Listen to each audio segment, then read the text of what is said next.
ہمارے بڑی شان والے صلی اللہ علیہ وسلم۔ اعوذ باللہ من الشیطان اللعین الرجیم، بسم اللہ الرحمن الرحیم، نحمدہ و نصلی علی رسولہ الکریم وآلہ الطیبین الطاہرین المعصومین واصحابہ المیامین المنتجبین۔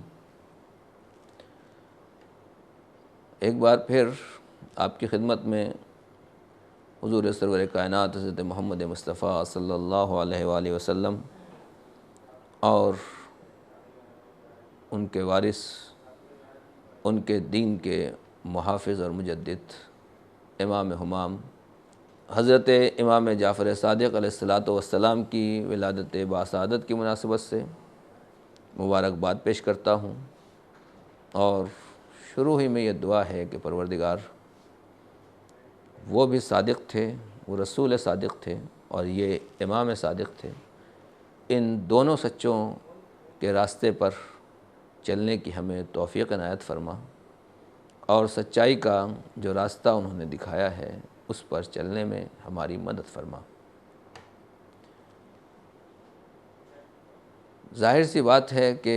اگر دین پیغمبر کو کوئی صحیح طریقے سے بتا سکتا ہے، سمجھا سکتا ہے، تو وہی بتا سکتا ہے جو نبی کا گھر والا ہے، جس کا تعلق آپ کے گھرانے سے ہے۔ اہل البیت ادری ما فی البیت، گھر والے ہی گھر کے حالات کو بہتر جانتے ہیں، لہٰذا اگر دین پیغمبر کو صحیح طریقے سے حاصل کرنا ہے تو یوں تو بہت سے صحابہ کرام ہیں جنہوں نے اللہ کے نبی سے بہت کچھ سیکھا، اور واقعاً وہ ہماری سر کے تاج ہیں، ہمارے لیے محترم اور بزرگ ہیں۔ کیوں؟ اللہ نے ان کی تعریف کی ہے، اس لیے کہ خود اللہ کے نبی نے ان کو عظمت بخشی ہے۔ لیکن اصل بات یہ ہے کہ حضور سرور کائنات نے جس کو اپنے بعد دین کا ذمہ دار قرار دیا، اپنا علم جس کے حوالے کیا، ہم علم بھی اسی سے لیتے ہیں اور دین بھی اسی سے لیتے ہیں، اور وہ ہیں اہل بیت پیغمبر، جن کو قرآن مجید نے طیب و طاہر اور پاک و پاکیزہ قرار دیا ہے، اور جن کی صداقت اور سچائی کے لیے آئے مباہلہ گواہ ہے، اور حضور نصارہ نجران سے مقابلے کے لیے کسی اور کو نہیں لے کر گئے تھے، صرف انہی اہل بیت کو ساتھ دیا تھا۔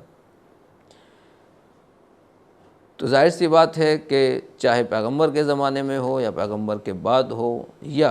50-100 سال کے بعد ہو، ہر وقت کشتی دین جب مجدھار میں آئی اور اسلام کا سفینہ جب پریشانی کا شکار ہوا تو یہی اہل بیت اس کے لیے سینہ سپر ہوئے، چاہے وہ مولا کائنات کا زمانہ ہو یا امام حسن کا دور ہو یا کربلا کا واقعہ ہو یا امام سجاد اور امام باقر کا زمانہ ہو، اور آخر میں جب اسلام کے نام پر مسلمان ہی آپس میں لڑ گئے، ایک طرف بنی امیہ ایک طرف بنی عباس تخت حکومت کے لیے ایک دوسرے سے دست و گریبان تھے، جنگ جاری تھی، ایک دوسرے کا خون بہایا جا رہا تھا، ایسے موقع کے اوپر دین کو اور مذہب کو اور شریعت پیغمبر کو بچانا یہ در حقیقت اسی کا کام تھا جو واقعاً حقیقی وارث پیغمبر تھا، اور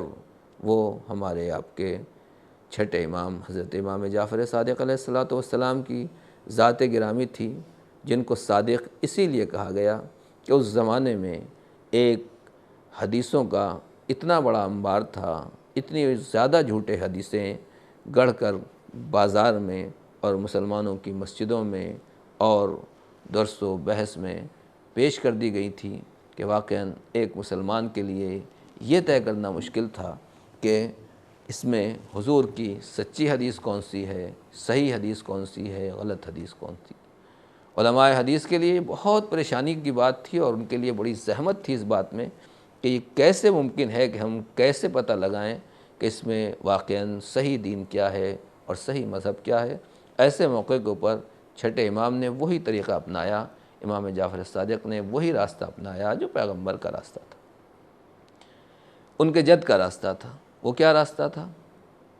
آئیے مکے کی تاریخ کو پھر سے دہراتے ہیں کہ جب آپ مکے میں تشریف لائے تو اس وقت طوائف الملوک کی تھی، قوم قبیلوں میں جھگڑے تھے، اختلافات تھے، لڑائیاں تھیں۔ تو اگر دنیا کا کوئی لیڈر ہوتا ہے تو وہ بڑے قبیلے کو تلاش کرتا ہے، اس کو اپنا مضبوط کرتا ہے، فوجی اسلحہ اور ساز و سامان کی تیاری کرتا ہے تاکہ میری قوت زیادہ ہو جائے، میری فوج مضبوط ہو جائے اور میری حکومت مستحکم ہو۔ مگر نبی نے، اللہ کے پیغمبر نے قبیلہ قریش کو ساتھ نہیں لیا، بلکہ دین خدا کے لیے در حقیقت اپنوں سے جنگ کی، اپنی قوم والوں کو اپنا دشمن بنانا منظور کیا، مگر دین خدا کے لیے کوئی کمپرومائز اور کسی طرح کی صلح آشتی پر تیار نہیں ہوئے۔ آپ کو دولت، مال، سونا، چاندی سب کچھ دینے کی پیشکش کی گئی، مگر اللہ کے نبی نے کہا نہیں، مجھے کچھ نہیں چاہیے، میں صرف دین خدا تمہارے تک پہنچانے کے لیے آیا ہوں۔ جو اللہ کا ہے وہ میرا ہے، اور جو اپنے خالق کا نہیں ہے، اللہ کا نہیں ہے، اس سے میری کوئی دوستی نہیں ہے، چاہے میرا جتنا قریبی رشتہ دار ہی کیوں نہ ہو۔ اور ایسے موقع کے اوپر آپ نے لوگوں کو دین کی طرف دعوت دی، مذہب کی تعلیم دی۔ جو لوگ نئے مسلمان ہوتے تھے آپ ان کو قرآن مجید پڑھاتے تھے، ان کے اخلاق کو سنوارتے تھے، ان کو پاکیزہ کردار بناتے تھے، اور آہستہ آہستہ آہستہ آہستہ آپ نے ان کو پڑھا لکھا کر اس قابل بنا دیا کہ وہ کاتبان وحی بن گئے، قرآن مجید کی تفسیر پڑھنے لگے، آگے چل کر اس کو بیان کرنے لگے، معلم قرآن بن گئے۔ یعنی پیغمبر نے جو راستہ اپنایا وہ جنگ و جدال کا راستہ نہیں تھا، تلوار کا راستہ نہیں تھا، لڑائی اور جھگڑے کا راستہ نہیں تھا، بلکہ آپ وہ دین لے کر آئے جس کو اللہ نے کہا ہے کہ یعلمہم الکتاب والحکمہ۔ اللہ نے اہل مکہ میں وہ رسول بھیجا جو انہی میں سے تھا۔ اس کا پہلا کام یہ ہے کہ لوگوں کو کردار کو اچھا بنائے، دوسری کام یہ ہے کہ وہ ان کے آیتوں کی تلاوت کرتا ہے اور انہیں قرآن مجید پڑھنا سکھاتا ہے، اور اس کے بعد انہیں کتاب و حکمت کی تعلیم دیتا ہے۔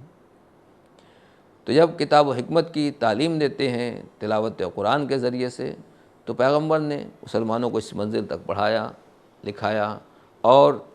جب مدینے آ گئے تو آپ نے باقاعدہ درس و بحث کا سلسلہ شروع کیا، اور پورا قرآن پروردگار عالم نے نازل کر دیا، آخری آیت تک آ گئی، اور آپ نے اپنے اصحاب کو، خصوصاً اپنے اہل بیت کو مکمل تعلیم قرآن سے نواز دیا، اور ان کو ٹرین کیا، سکھایا، پڑھایا، بتایا، اور جو کچھ بھی امانت الہی تھی دین و مذہب کے بارے میں وہ ان کے سپرد کر دی، اور مولا کائنات کو بتا دیا کہ دیکھو علی، حلال خدا کیا ہے، حرام خدا کیا ہے، محکم کیا ہے، متشابہ کیا ہے، ناسخ کیا ہے، منسوخ کیا ہے، جو کچھ بھی علوم تھے وہ سینہ امیر المومنین کی طرف منتقل فرما دیے۔ اس کے بعد ہر اعتبار سے مسلمان مضبوط ہو گئے، اور چاہے حکومت کسی کے بھی ہاتھ میں رہی ہو مگر اسلام بلند رہا، مسلمانوں کے قدم بڑھتے چلے گئے۔ کیوں؟ اس لیے کہ پیغمبر نے تعلیم، ایجوکیشن کے اسٹیٹس کو اتنا بلند کر دیا تھا کہ پھر ان کے قدم نہیں رکے۔ عبادت اور بندگی کے وہ اس معراج کے اوپر تھے کہ خدا سے ان کا رابطہ جڑا ہوا تھا۔ لیکن چھٹے امام کا زمانہ آتے آتے تک بنی امیہ اور بنی عباس ایک دوسرے سے ٹکرا رہے ہیں، ایک دوسرے کے خون کے پیاسے ہیں، یہ بھی اپنے کو مسلمان کہہ رہے ہیں، وہ بھی اپنے کو مسلمان کہہ رہے ہیں، اور نتیجہ تاریخ کا آپ کے سامنے ہے کہ آخر میں بنی امیہ ہار جاتے ہیں اور بنی عباس کی حکومت آ جاتی ہے۔ یہ وہ دور ہے، یہ وہ زمانہ ہے جہاں چھٹے امام کا دور تھا، پانچویں امام کے دور میں بنی امیہ جا رہے ہیں اور بنی عباس کی حکومت آ رہی ہے۔ چھٹے امام کو یہ دور ملا اور یہ زمانہ ملا، تو ظاہر سی بات ہے ایسے موقع پر جو دنیا پرست لوگ ہوتے ہیں، جو آج کے زمانے کی پارٹیاں اگر ہوں تو دیکھتے ہیں کہ کس کا پلڑا بھاری ہے، اسی کے ساتھ لگ لیا جائے تاکہ حکومت میں دو چار کرسیاں ہمیں بھی مل جائیں۔ لیکن امام نہ بنی امیہ کے ساتھ گئے نہ بنی عباس کے ساتھ گئے۔ کیوں؟ اس لیے کہ آپ جانتے تھے کہ یہ دونوں ناحق ہیں، دونوں خوخار اور جلاد ہیں، ان کا اسلام سے کوئی تعلق نہیں ہے، یہ صرف اور صرف اپنی کرسی اور حکومت کے لیے مسلمانوں کے خون سے ہاتھ اپنے رنگین کر رہے ہیں۔ لہٰذا امام نے مسجد نبوی کو پہلی یونیورسٹی میں تبدیل کر دیا۔ آپ مسند درس بچھا کر بیٹھ جاتے تھے۔ 5ویں امام نے یہ کام شروع کیا۔ حضرت امام محمد باقر علیہ السلام اپنی زندگی کے آخری دور میں مسلمانوں کو اس کی تعلیم دے رہے ہیں، اور پھر ان کے جانے کے بعد 6 امام نے اس سلسلے کو آگے بڑھایا، اور مسلمانوں کے درمیان میں جو بھی کوئی عالم اسلام میں آتا تھا، کسی بھی فرقے، کسی بھی مسلک سے تعلق رکھتا تھا، وہ امام کے سامنے زانو ادب طے کرتا تھا۔ امام ابو حنیفہ کا مشہور قول ہے کہ لولا السنتان لہلک النعمان، اگر یہ 2 سال نہ ہوتے جو میں نے امام جعفر صادق علیہ السلام کی شاگردی کی ہے تو میں ہلاک ہو جاتا، میں بچتا نہ، میرے پاس کچھ علم اور ادب کچھ بھی نہ رہ جاتا۔ تو ظاہر سی بات ہے کہ جنہوں نے امام سے کسب فیض کیا وہ جانتے ہیں کہ امام کے ساتھ رہنا اور آپ کی شاگردی کا شرف کتنا بڑا درجہ ہے،